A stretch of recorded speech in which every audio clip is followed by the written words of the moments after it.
মাগো মাগো, সীমা আমার হাতটা একটু কাইটা গেছে, তুমি একটু আমার পেঁয়াজটা কাইটা দাও, আমি রান্নাটা বসাই। আচ্ছা ঠিক আছে। সীমা, তুই পেঁয়াজ কাটতেছিস কেন?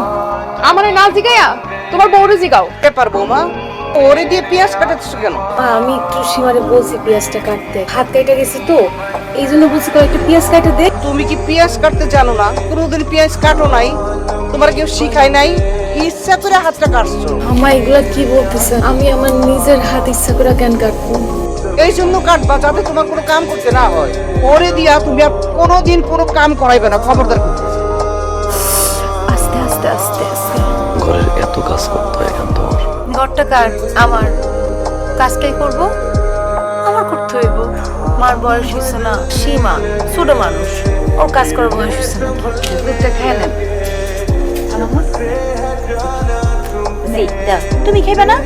না না আমি খাবো না। বউ, তুমি কি দুধে চিনি দিছো? ও আম্মা, 1 চামচ করে চিনি দিচ্ছি। চিনি দিছো কেন?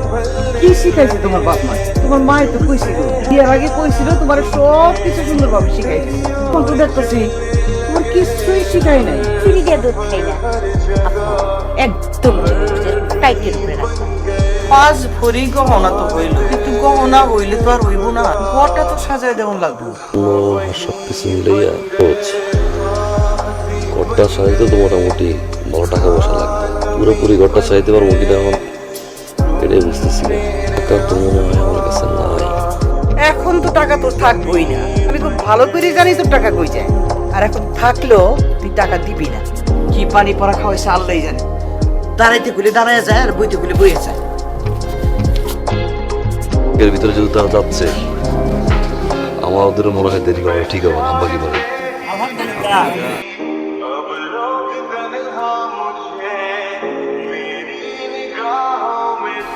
আপনার উপর দিয়ে অনেক দাবল গেছে তাই না?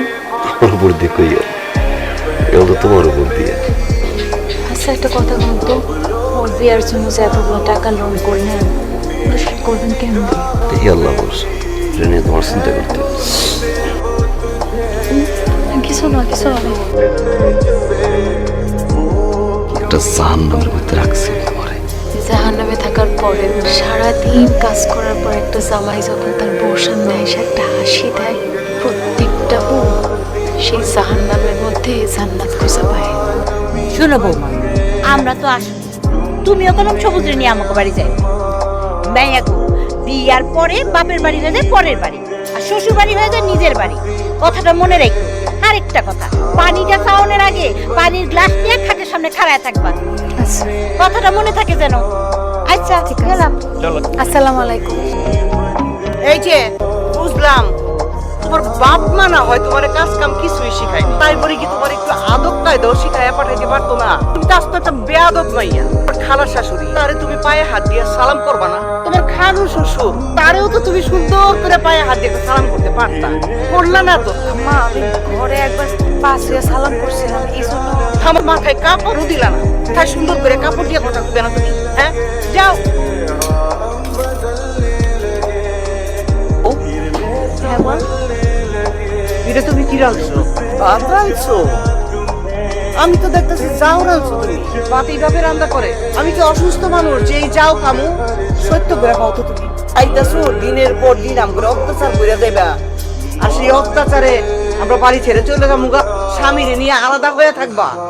এই তুমি কিছু বুঝতেছো না? এই বউ আমগোর লগে একসাথে থাকতে চায় না, সে চায় তার স্বামীরে নিয়ে থাকতে।